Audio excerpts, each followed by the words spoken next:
모세는 이집트에서 노예 생활을 하던 히브리인의 가정에서 태어났습니다. 당시 이집트 왕 파라오가 이 히브리 민족을 억압하는 법을 만들었는데 사내 아이가 태어나면은 죽이도록 했습니다. 그러나 산파들이 파라오를 두려워하지 않고 하나님을 두려워하고 그래서 이집트 왕의 명령을 듣질 않았습니다. 그래서 파라오가 새로운 법을 만들었는데 앞으로 남자아이가 태어나면 히브리 사람은 남자아이가 태어나면 전부 다 강에 던지라고 했습니다. 그렇게 함으로써 이 남자들 숫자를 줄이고 힘이 없는 여자들 숫자가 더 늘어나게 해서 이 히브리 민족이 반란을 일으키지 못하도록 자기들의 지배와 감독과 통제하에 있도록 그들을 억압했습니다. 하지만 그의 어머니가 그를 갈대 상자에 담아서 강가에 부들 사이에 두었는데 파라오의 딸이 강으로 내려왔다가 모세를 발견하고 그 물에서 건져내게 되었습니다. 그래서 모세는 이집트 왕궁에서 왕자로서 교육을 받으며 이집트의 모든 학문에 능통하게 되었습니다.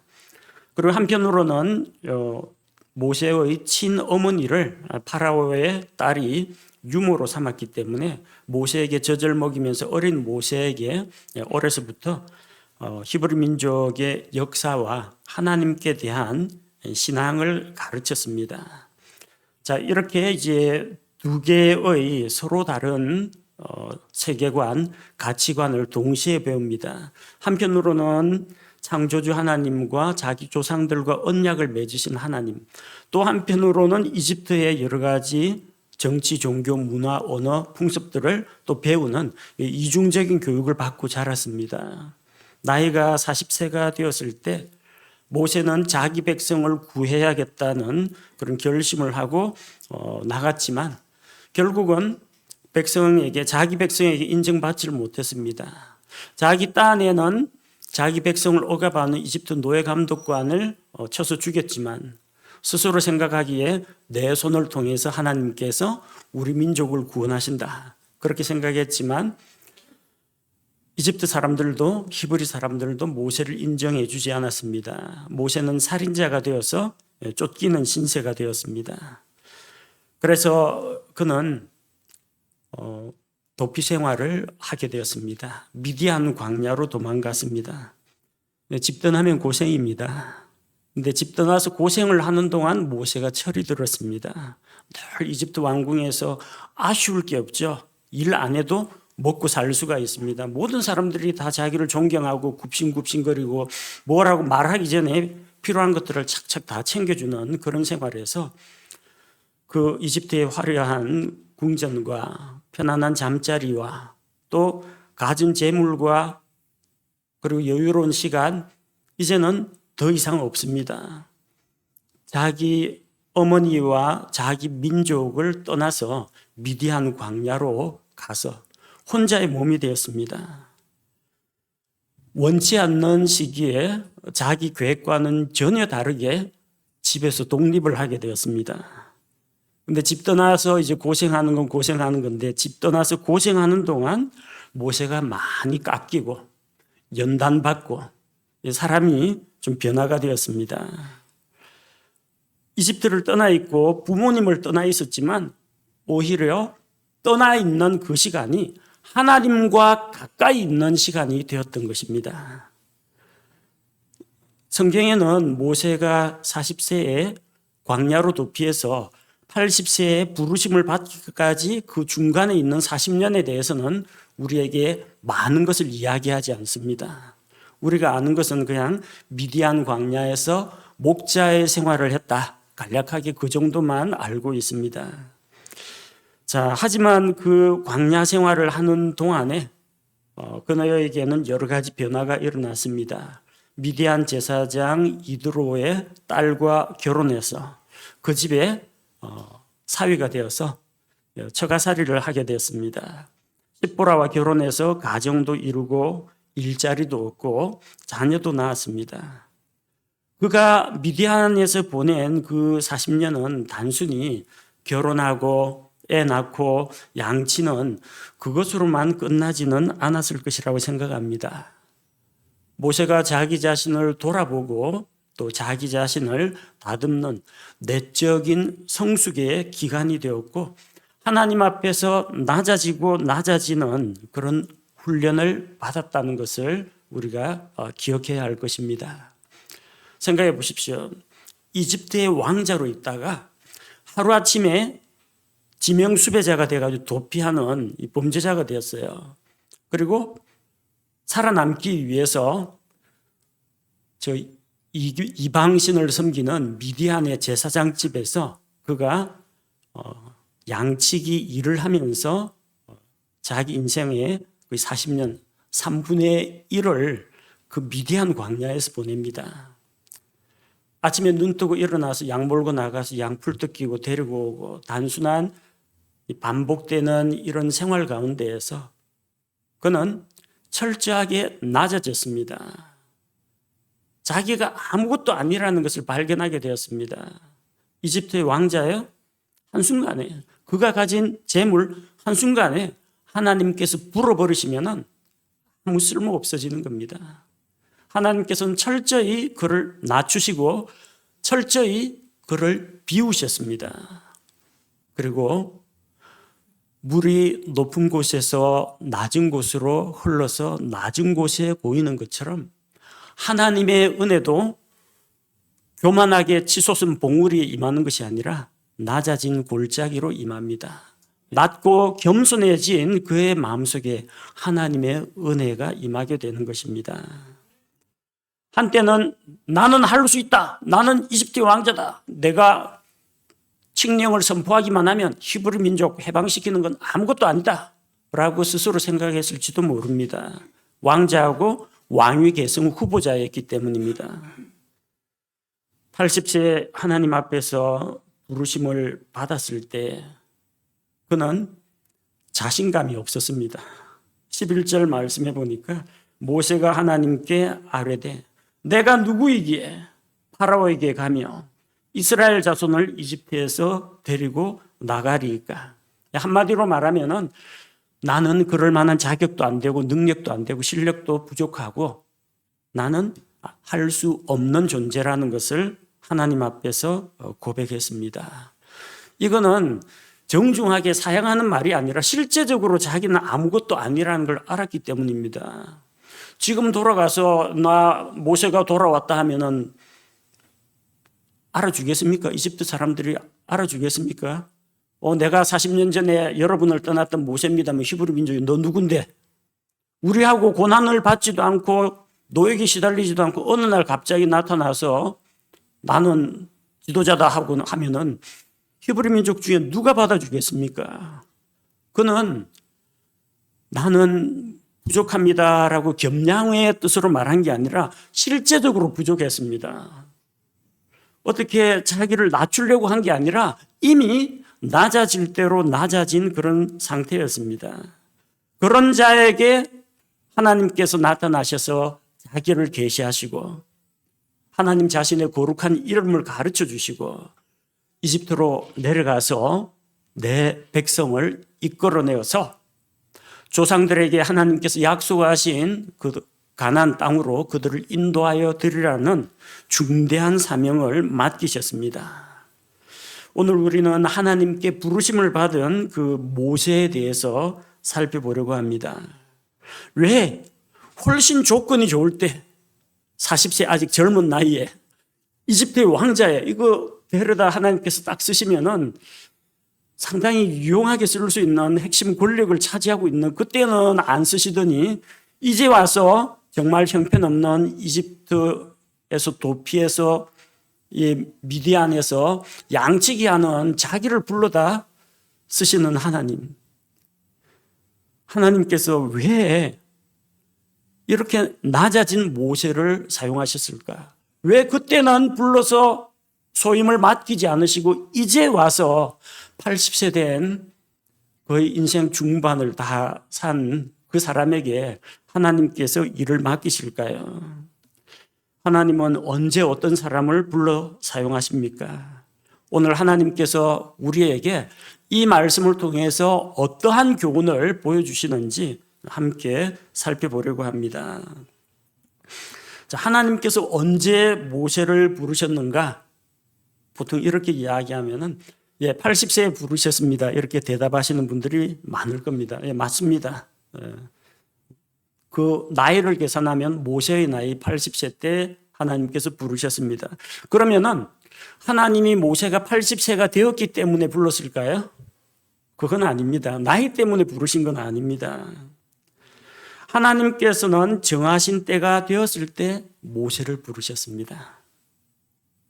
하나님께서는 이집트에서 압제당하는 자기 백성을 속박에서 구원할 때가 되었기 때문에 모세를 불러서 바로 그 일을 맡기신 것입니다.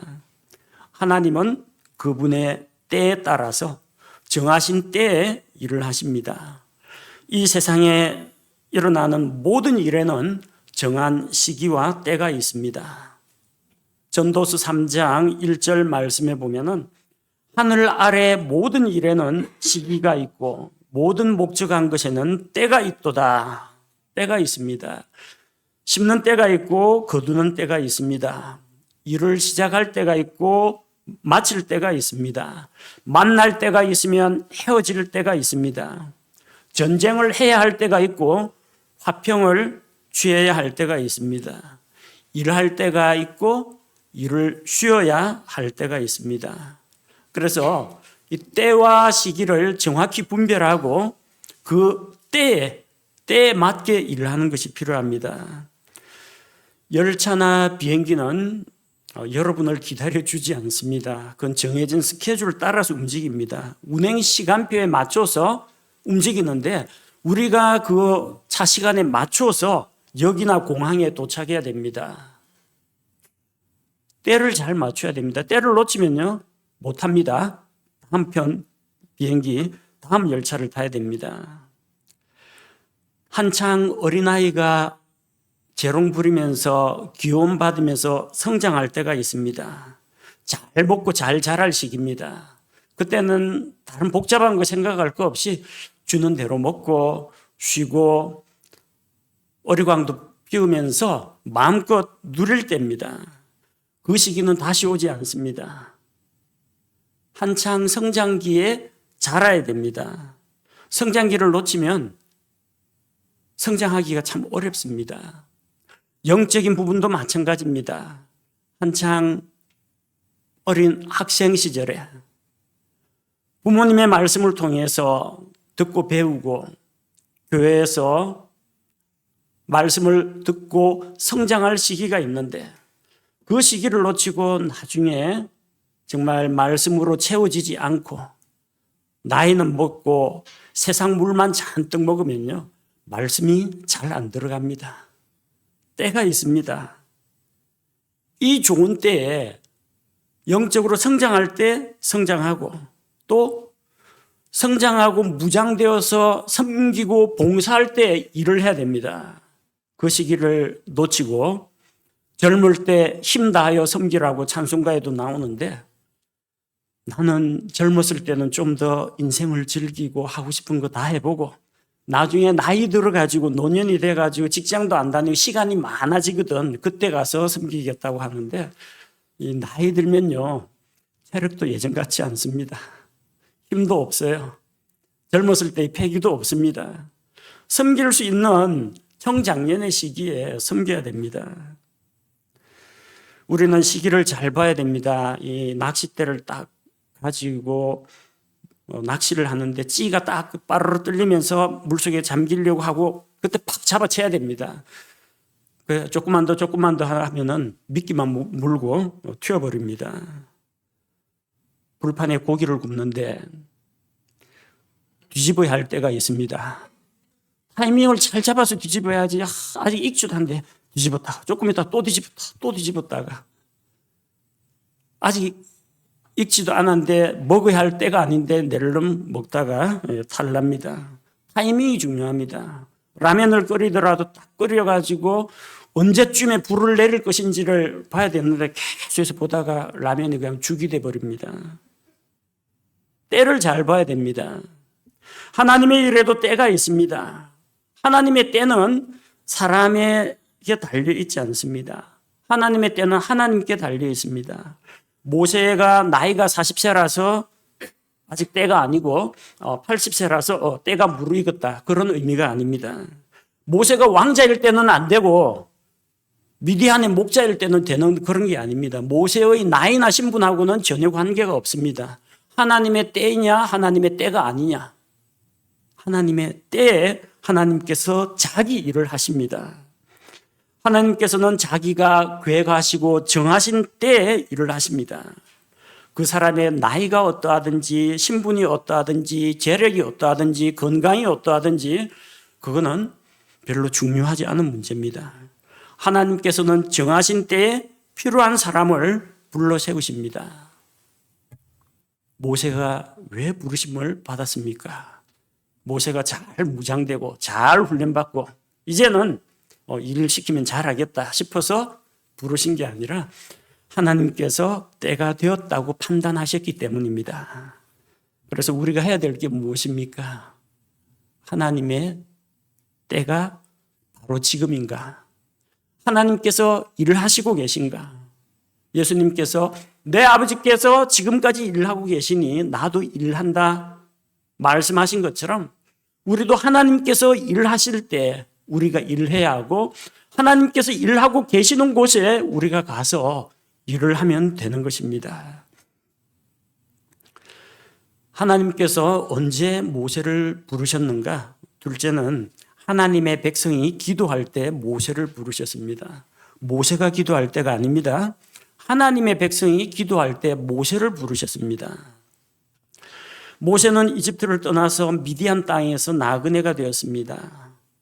십보라와 결혼해서 가정을 이루고 또 아들들을 낳고 양들을 돌보는 일을 했습니다. 그러는 동안에 세월은 계속 흘러갔습니다. 모세를 찾던 그 이집트 왕은 죽고 백성은 압제와 속박으로 인해서 갈수록 이집트 사람들의 그 학대가 심해져서 날마다 하나님 앞에 그들이 고통 가운데 부르짖었습니다. 출애굽기 2장 23절 말씀을 보면 시간이 흐른 뒤에 그 이집트 왕은 죽었고 이스라엘 자손은 속박으로 인하여 단식하며 부르짖으니 속박으로 인하여 부르짖는 그들의 소리가 올라와 하나님께 이르니라. 이스라엘 백성은 하나님께 부르짖었습니다. 하나님 우리를 긍휼히 여겨주옵소서. 아브라함과 이삭과 야곱의 하나님 조상들과 맺으신 언약을 기억하옵소서. 그들이 하나님께 부르짖는 소리가 하늘에 사무쳤습니다. 하나님께서는 이스라엘 백성이 기도할 때 그들을 보시고 그들에게 관심을 가지셨습니다. 출애굽기 2장 25절에 하나님께서 이스라엘 자손을 바라보시고 하나님께서 그들에게 관심을 가지시니라. 하나님에게는 계획이 있습니다. 이집트 땅에서 이스라엘 백성을 이렇게 번성시킨 다음에 그들을 이끌고 가나안 땅으로 데리고 가서 그들의 조상들에게 약속한 그 땅을 주겠다, 그 계획을 가지고 있었습니다. 하나님께서 정하신 때에 그 일을 이루실 것입니다. 그러나 하나님에게 계획이 있더라도 하나님의 백성은 기도해야 합니다. 에스겔 36장 37절 말씀을 보면 하나님께서는 이 포로기에 있는 백성을 70년이 끝나면 약속의 땅으로 도로 데리고 들어갈 것을 계획해 두셨습니다. 그럼 이스라엘 백성 하나님 알아서 하시겠지 하고 가만히 있으면 되느냐? 아닙니다. 36장 37절 말씀이 이러합니다. 하나님께 그런 계획이 있더라도 주의 백성이 기도로 구하여 그것을 이루어 주시기를 나로 하여금 이 일을 이루도록 그들이 기도해야 한다고 했습니다. 하나님의 뜻과 계획은 이루어집니다. 그러나 우리는 그 약속을 믿는다면 기도해야 합니다. 이스라엘 백성은 기도했습니다. 그들의 조상들의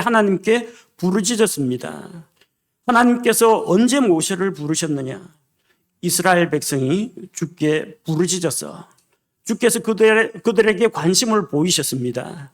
그래서 그들을 구원하기 위해서 지도자를 보내기로 하셨고, 바로 이제 40년 동안 낮아지는 훈련을 하고 자기를 내려놓고 자기를 비우는 훈련을 한 모세에게 나타나서 그 일을 맡기신 것입니다. 이 세상의 죄가 점점 만연하고 있습니다. 고통 가운데 이 온 자연 만물도 고통 속에 신음하면서 하나님의 아들들이 나타나기를 고대하면서 기다리고 있습니다. 이 세상의 죄로 인해서 부르짖음이 클 때 하나님께서는 자기 일꾼을 불러서 사용하십니다. 그때 누가 주님 앞에서 나를 보내소서, 내가 여기 있나이다, 그런 고백을 할 수 있겠습니까? 하나님 앞에서 자기 자신을 돌아보고 자기 자신을 훈련하고 하나님께 헌신하기로 결심한 사람만이 부르심에 응할 수가 있습니다. 이스라엘 백성은 하나님께 고통 가운데 부르짖었고, 하나님께서는 이제 자기 백성을 구출하기 위해서 모세를 부르신 것입니다. 하나님께서 언제 모세를 부르셨느냐? 셋째로 모세가 일을 하고 있을 때 그를 부르셨습니다. 사람들은 누군가를 부르려고 하면요, 그 사람이 쉬고 있을 때 부릅니다. 저도 누군가에게 좀 전화를 하려고 하는데 다들 직장 생활로 바쁜 거기 때문에 좀처럼 전화할 타이밍을 못 잡습니다. 괜히 전화했다가 한창 일하고 있는 사람, 또 목사 전화인데 또 안 받을 수도 없고 내가 민폐를 끼치는 게 아닌가 싶어가지고 저녁 때 일 마칠 때쯤이나 점심시간쯤이면 지금쯤은 전화해도 결례가 안 되겠지, 그래 전화를 합니다. 근데 하나님은 일하고 있는 사람을 부르십니다. 모세는 자기 장인 이드로의 양떼를 돌보는 목자의 일을 할 때 부르심을 받았습니다. 출애굽기 3장 1절에서 출애굽기 3장 1절에 보면 이제 모세는 자기 장인 곧 미디안의 제사장 이드로의 양떼를 지키더라. 그가 그 떼를 사막의 뒤편으로 인도하여 하나님의 산 곧 호렙에 이르매 그때 하나님께서 호렙산 떨기나무 불꽃 가운데에서 그를 부르셨습니다. 모세는 40년 동안 미디안 광야에서 이 목자 생활을 했습니다. 이 일을 해서 가족을 먹여 살렸습니다. 생계 활동을 한 겁니다. 그리고 이 일을 하면서 일하는 동안에 이게 뭐 먹고 살자고 하는 일이라고 하기 싫은 걸 억지로 하진 않고 거기에서 양들을 돌보면서 목자의 마음을 배우게 되었습니다. 하나님께서는 이스라엘 백성에게 그들을 인도할 장정만 60만, 다 합치면 한 200만은 될 그 많은 백성을 이끌 인도자를 예비하고 계셨던 것입니다. 여러분, 이 사람 한두 사람도 제대로 인도해 본 적이 없는 사람이 60만 대군을 인도할 수가 있겠습니까? 못합니다. 미디안 제사장의 양무리는 몇 마리인지는 모르겠지만 제법 됐을 것 같습니다. 제사장이지 않습니까? 제사 드리려면 가축이 많아야죠. 계속해서 가축들이 새끼를 낳아야죠. 그러니까 아마 가축 떼가 제법 됐을 겁니다. 그 많은 양들을 일일이 돌보면서 어린 것들, 연약한 것들 보살피고 새끼 벤 암양들은 또 온유하게 인도하고 먹을 풀이 있는 곳을 찾아가지고 데리고 다니고 물가로 인도하고 또 이 미디안 광야지 않습니까? 광야니까 치안이 잘 돼 있을 리가 없습니다. 가끔 가다가 이 아말렉 같은 약탈 부족이 와서 공격할 때도 있을 테고 또 광야에서 이 어린 양들 뒤에 처진 양들을 노리는 맹수도 나타났을 겁니다. 그래서 또 싸우면서 양들을 지켜내면서 모세는 목자의 일을 하면서 목자의 마음을 배웠을 겁니다. 이렇게 열심히 자기가 맡은 일에 신실할 때 하나님께서 더 큰 일을 맡기실 수가 있습니다. 작은 것에 신실한 자는 큰 것을 맡겨도 신실하게 감당할 수 있기 때문입니다. 하나님께서는 자기 일을 열심히 하는 자를 불러서 하나님의 일을 맡기십니다. 잠언 22장 29절 말씀에 자기 업무에 부지런한 사람을 내가 보느냐. 그는 왕들 앞에 설 것이요 천한 자들 앞에 서지 아니하리라. 여러분 각자가 있는 직장에서든 가정에서든 학교에서든 하나님께서 나에게 맡기신 일에 내가 열정적으로 헌신하면 눈에 들어옵니다. 하나님의 눈에도 들어오고 주변 사람들, 선생님들, 직장 상사, 동료 눈에도 다 들어옵니다. 그런 사람들은 왕들 앞에 섭니다. 나중에 자기보다 더 높은 상급자에게 불려가서 그 앞에 서서 섬기게 될 것입니다. 하나님 앞에서 어떤 사람이 쓰임을 받느냐?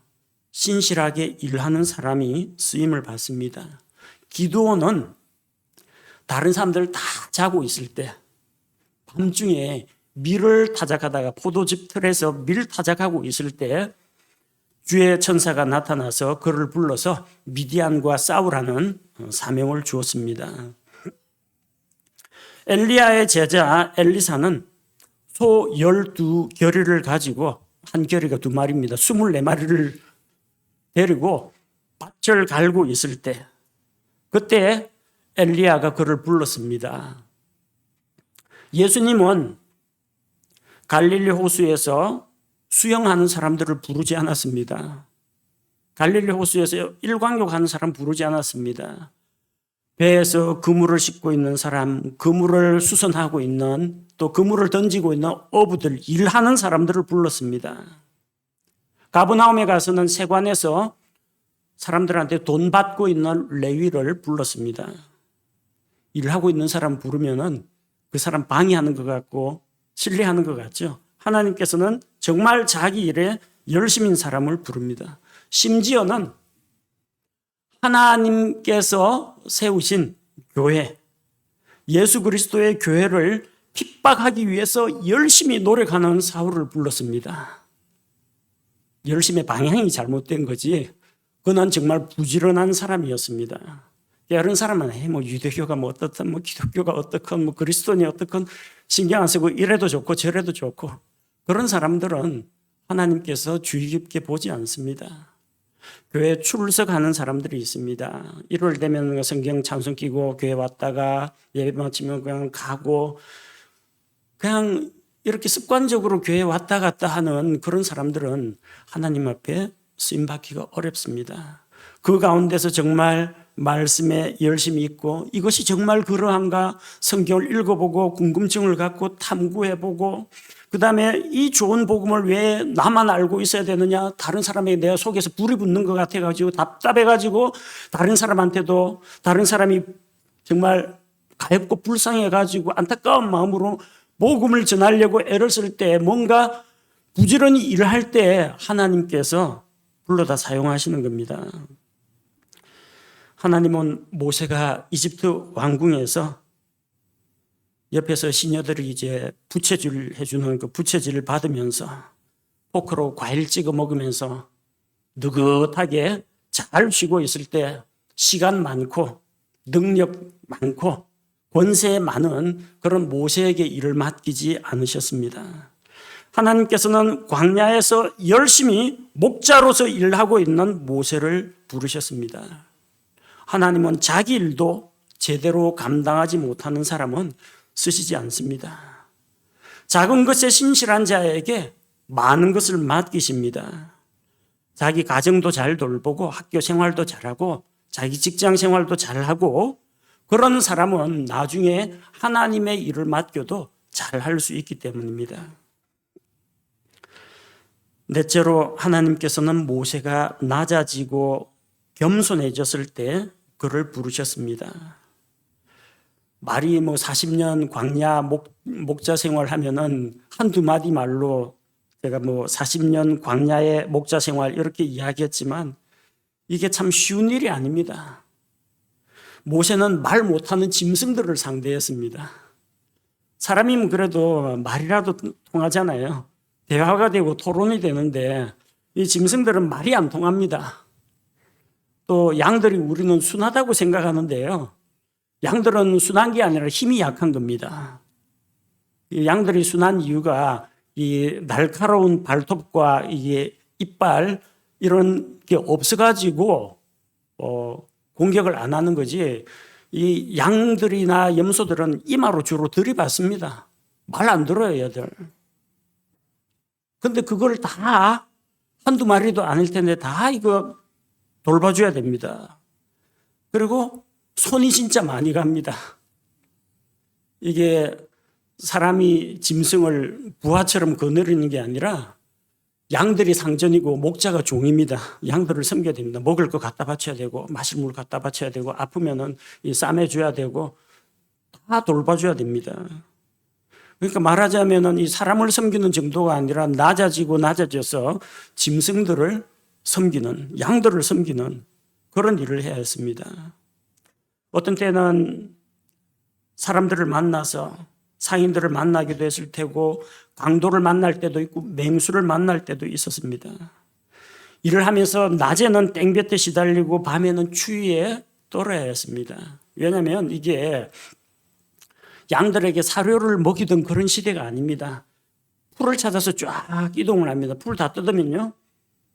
집으로 돌아오는 게 아닙니다. 집 주변의 풀은 이미 다 뜯어먹었어요. 계속해서 여행을 합니다. 양 몰고 넓은 광야에 풀을 찾아가지고. 그러니까 계속 밖에서 텐트 생활을 하면서 양들과 함께 생활하면서 야외에서 추위와 더위에 시달리고 때로는 잠도 제대로 자지 못하면서 이렇게 보내야 하는 고생하는 그런 시기입니다. 하나님께서 그를 부르셨을 때 그는 자기가 아무것도 아닌 존재라는 것을 스스로 고백했습니다. 이제는 왕자가 아닙니다. 내가 이집트의 학문에 정통했다 그 아무런 필요가 없습니다. 양들 돌보는데 이집트의 학문과 음악적인 재능과 또 거기에 있는 정치, 철학 이게 뭔 소용이 있습니까? 지금까지 배운 거 하나도 소용없습니다. 하나님 앞에서 자기 자신은 아무것도 할 수 없다. 그런 생각을 가지고 있었습니다. 그래서 하나님께서 이런 모세를 드디어 불러 쓰고자 하신 것입니다. 낮아지고 겸손한 자, 하나님께서 쓰기가 좋습니다. 회사에서는 똑똑한 사람을 뽑기보다도 일시키기 편한 사람을 뽑습니다. 기업체 입장에서 똑똑한 사람 모셔가지고 굽신굽신 그 사람한테 칭찬하고 아부하려고 뽑겠습니까? 일 잘하는 사람 뽑습니다. 그리고 일 시키면 하는 사람, 시키는 대로 하는 사람을 뽑습니다. 그래서 자기를 비우고 내려놓고 낮추고 낮아진 자를 하나님께서 쓰시는 것입니다. 자기가 좀 있고 부유하고 권세도 있고 그래가지고 쓰면요 하나님의 영광이 드러나지 않습니다. 명필은 붓을 안 가린다 그런 말도 있죠. 유능한 목수는 연장 탓을 하지 않습니다. 재능이 있는 장인들은 정말 보잘것없는 도구를 사용해 가지고 명작을 만들어냅니다. 그러면은 사람들이 보고 뭘 합니까? 야, 저렇게 좋은 도구를 쓰면은 나도 하겠다. 사람들이 그렇게 이야기하면 도구가 영광을 받습니다. 근데 정말 말도 안 되는 빈약한 도구를 가지고 뛰어난 작품을 만들어내면요. 장인의 기술과 장인의 능력을 칭찬합니다. 하나님께서 정말 세상 사람들이 보기에 좀 영화롭고 돋보이고 또 유명한 이런 사람들을 쓰면은 사람들은 하나님께 주목하지 않고 그 유명한 사람의 그 유명세에 주목을 하게 됩니다. 하나님께서 낮고 비천한 자를 사용하셔서 큰 일을 행하실 때 영광은 도구가 된 사람이 아니라 쓰시는 하나님께 영광이 돌아가기 때문입니다. 하나님께서는 정말 낮아지고 겸손해진 모세를 사용하셨습니다. 하나님 앞에서의 겸손이란 무엇이겠습니까? 겸손은 자기 비하가 아닙니다. 우리는 일반적으로 생각할 때 자기 자신을 높이면 교만이니까 나를 낮추면은 겸손이라고 생각합니다. 그래서 자기를 낮추기만 하면 겸손이라고 생각합니다. 스스로 자기 자신에 대해서 자학을 하는 사람도 있습니다. 난 쓰레기야. 난 바보야. 나 같은 놈은 죽어야 돼. 이거는 자기 비하이지 겸손이 아닙니다. 이번에 좀 교사 좀 맡아주시죠. 아이고, 제가 어떻게 그런 일을 맡겠습니까? 일하기 싫어하는 겁니다. 이건 겸손이 아닙니다. 책임 회피입니다. 무조건 낮추는 거 겸손이 아니에요. 자기를 실제보다 더 과도하게 낮추는 것은 자기 비하에 해당합니다. 심지어는 자기를 높이기 위한 겸손도 있습니다. 아이들이 서로 방 청소를 안 하려고 해요. 그래서 이야기를 해줍니다. 섬기는 자가 큰 자다. 서로 청소하겠다고 싸웁니다. 청소를 해서 섬기겠다는 이야기가 아니라 큰 자가 되고 싶어서 섬기려는 겁니다. 목적이 큰 자가 되는 게 목적입니다. 이게 무슨 겸손입니까? 이거는 교만의 또 다른 모습입니다. 내가 이 정도로 낮추면은, 내가 이렇게 겸양이나 사용을 하면 사람들이 나를 겸손하다고 여겨주겠지? 이런 기대를 하고 예의상 낮추는 것은 교만입니다. 사람들로부터 겸손한 자로 인정받기 원하는 교만이 깔려 있는 것입니다. 한국 사회에서는 이게 겸손이라는 문화가 체면, 눈치하고 좀 많이 관련이 있습니다. 모르는 사람 있는 데서는 괜찮아요. 낯선 여행지 가서는 뭐 어떻게 하든지 나 알아볼 사람이 없기 때문에 마음대로 합니다. 남자들 그 예비군 훈련만 가면요, 멀쩡하던 사람들이 전부 야비군으로 야비한 행동을 하고 추잡한 행동을 합니다. 왜? 나를 알아보는 사람이 아무도 없거든요. 그러니까 마음 놓고 행동을 하는 겁니다. 그런데 주변에 누구 아는 사람이 있고 눈치가 있고 이러면요, 스스로 자기 체면 치료를 합니다. 내가 사회적으로 바람직한 사람으로 보이고 싶어가지고. 그래서 우리 문화권 안에서는 이게 겸손이 좀 과잉, 잘못된 방향으로 흐르는 때도 있습니다. 선물을 받으면요, 미국에 있을 때 누구한테 여기다 선물 딱 하면 땡큐 하면서 감사합니다 하고 딱 받습니다. 우리나라에서는 선물 주는데 시간이 좀 많이 걸립니다. 선물 주면 이거 뭐 한다고 이런 걸 사오셨습니까? 관두십시오. 뭘 이런 걸 다 해요. 안 받을래요 하고 빼면은 또 서운해합니다. 줘야 되는데 몇 번 밀당을 해가지고 마지 못해서 그 사람이 받아야 그 사람의 체면이 살아납니다. 손님에게 식사 시간이 다 돼서 같이 식사라도 하시자면 괜찮습니다. 먹고 왔습니다. 거짓말합니다. 계속 나하고 같이 있었는데 언제 가서 먹고 왔어요? 먹었을 리가 없죠. 근데 식사하고 오셨어요? 그럼 우리끼리 먹겠습니다 하면 또 욕 먹습니다. 먹고 왔다고 해도 그래도 조금이라도 맛만 보세요. 조금이라도 이제 자꾸 권하고 권해가 억지로 먹여야 그 사람도 마지 못해 먹어야 양쪽 체면이 다 살게 되는 겁니다. 진짜 맛있는 음식을 잔뜩 차려놓고도 제가 솜씨는 없지만, 차린 건 없지만 많이 드세요 합니다. 차린 게 없는데 뭘 먹습니까? 차린 게 없다고 하는데 상은 푸짐하게 차려놔서 이게 왜 차린 게 없습니까? 그리고 정말 맛있는데 이게 솜씨 없는 맛이면은 내가 만든 것은 뭐란 말이냐, 이런 생각이 들 정도로 자기를 낮추고 자기를 사람들 앞에 숙이는 것이 겸손이다 생각하다 보니까, 그리고 겸손한 사람으로 인정받고 싶어 가지고 하는 겸손입니다. 예의상 하는 겁니다. 겸손을 위해서 거짓말도 합니다. 겸손해지기 위해서 내숭 떨기도 합니다. 예의상 하는 말이지 이거는 겸손한 마음가짐은 아닙니다. 겸손은 복잡하고 어려운 게 아닙니다. 하나님의 눈높이로 나 자신을 바라보는 것이 겸손입니다.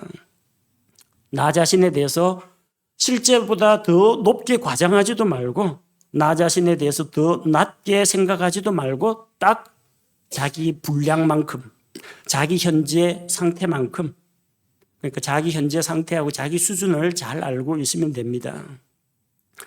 로마서 12장 3절 말씀에 보면은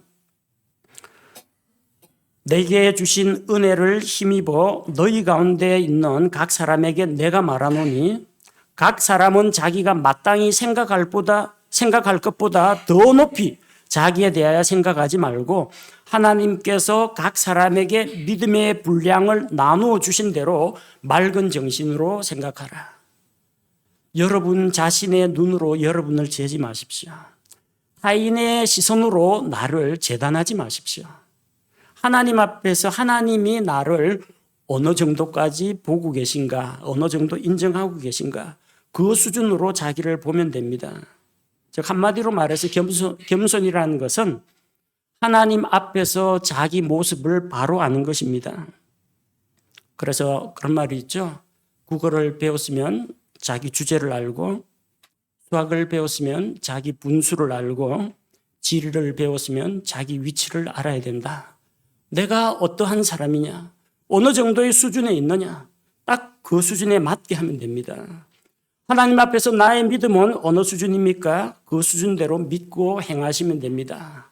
아직 그만한 믿음도 없는데 주변 사람들 눈치 보이고 사람들한테 인정받기 위해서 막 헌금을 하고 헌신을 하고 나중에는 제풀에 감당치 못할 무거운 짐에 자기가 지쳐 자기가 쓰러지는 일도 있습니다. 하나님 앞에서 나의 능력은 어느 정도가 됩니까? 하나님은 나에게 얼마만큼 능력을 채워주십니까? 하나님께서 주신 은사와 능력 범위 안에서 일하면 됩니다.